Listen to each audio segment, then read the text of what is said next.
विधानसभा सत्र आहूत को लेकर अधिसूचना जारी। 14 अगस्त को सुबह 11 बजे शुरू होगा सत्र। पायलट गुट के भी एमएलए सत्र में लेंगे हिस्सा। सीएम गहलोत का केंद्र सरकार पर हमला। धनबल के दम पर चुनी हुई सरकार को गिराने की हो रही साजिश। संजीवनी कोऑपरेटिव मामले और ऑडियो टेप में नाम आने पर भी केंद्रीय मंत्री गजेंद्र सिंह शेखावत पर कार्रवाई क्यों नहीं।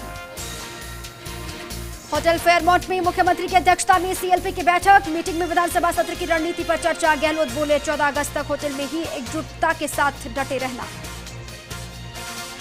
बीएसपी विधायकों का कांग्रेस में विलय प्रकरण। हाईकोर्ट में मदन दिलावर और बीएसपी की अर्जी पर सुनवाई। कोर्ट ने स्पीकर, विधानसभा सचिव, बीएसपी विधायकों को जारी किया नोटिस। 11 अगस्त तक देना होगा जवाब।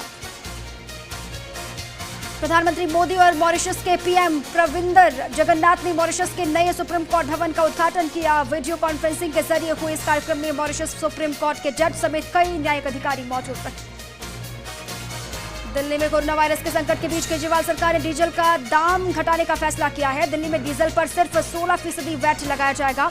केजरीवाल सरकार की इस राहत के साथ ही दिल्ली में अब डीजल के दाम 8.36 रुपए तक ही कमी आएगी। मणिपुर में सेना के जवानों पर घात लगाकर हमला किया गया। इस हमले में सेना के 3 जवान शहीद हो गए जबकि 6 जवान जख्मी। अयोध्या में राम जन्मभूमि मंदिर के भूमि पूजन कार्यक्रम पर कोरोना संकट मंडराने लगा है। राम जन्मभूमि के पुजारी प्रदीप दास कोरोना पॉजिटिव पाए गए। इसके साथ ही राम जन्मभूमि सुरक्षा में लगे 14 पुलिसकर्मी भी कोरोना संक्रमित पाए गए। गोरखपुर के डॉक्टर खफील खान की रिहाई की मांग को लेकर सड़क से लेकर सोशल मीडिया तक मुहिम चल रही है। इस मुहिम का हिस्सा अब कांग्रेस महासचिव और यूपी प्रभारी प्रियंका गांधी वाड्रा भी हो गई है। प्रियंका ने मुख्यमंत्री योगी को चिट्ठी लिखकर डॉक्टर खफील की रिहाई की मांग की है।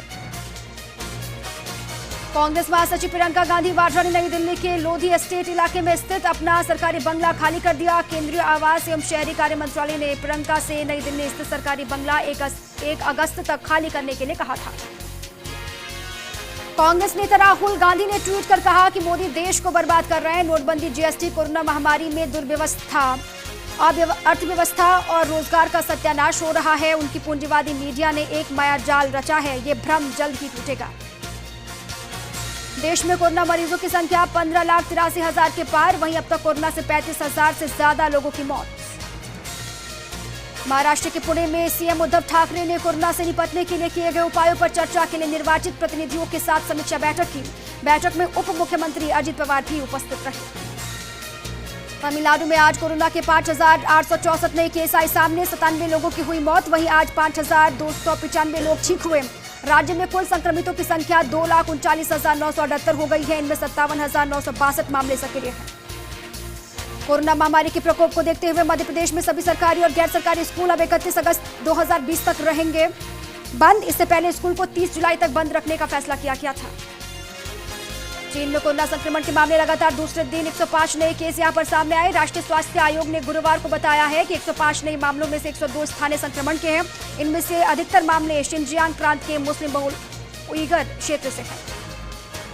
पाकिस्तान में आज कोरोना संक्रमण के 1,114 नए केस आए सामने। 32 लोगों की मौत। इसके बाद देश में कुल संक्रमितों की संख्या 2,77,402 हो गई है। वहीं देश में 2,46,131 मरीज स्वस्थ हो चुके हैं।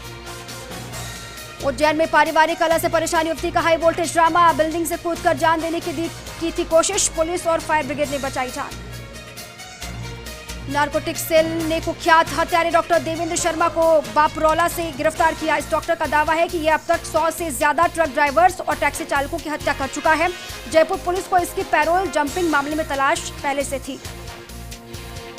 अमेरिकी राष्ट्रपति ट्रंप ने गुरुवार को इस साल होने वाले राष्ट्रपति चुनाव को देरी से कराने का सुझाव दिया। कोरोना वायरस का हवाला देते हुए ट्रंप ने कहा कि कोरोना के समय में मतदान कराना सही नहीं होगा। सप्ताह के चौथे कारोबारी दिन गुरुवार को दिन भर के कारोबार के बाद शेयर बाजार लाल निशान पर बंद हुआ। बॉम्बे स्टॉक एक्सचेंज का प्रमुख इंडेक्स सेंसेक्स 0.88% की गिरावट के साथ 335.06 अंक नीचे 37,736.07 के स्तर पर बंद हुआ। ईडी ने बिहार पुलिस को पत्र लिखकर सुशांत सिंह राजपूत की मौत के मामले में दर्ज प्राथमिकी की प्रति मांगी है। ऐसे में अब साफ है कि मामला पीएमएलए के तहत दर्ज किया जा सकता है। फिल्म अभिनेता सोनू सूद 47वां बर्थडे सेलिब्रेट कर रहे हैं। सोनू सूद ने सोशल मीडिया पर ऐलान किया है कि वह प्रवासियों को नौकरी दिलवाने में मदद करेंगे। यूएई में 19 सितंबर से होने वाली आईपीएल में दर्शकों की मौजूदगी को लेकर गंभीर प्रयास किए जा रहे हैं। क्रिकेटर हार्दिक पांड्या बने पिता। पत्नी नताशा स्टॉनकोविच ने दिया बेटे को जन्म।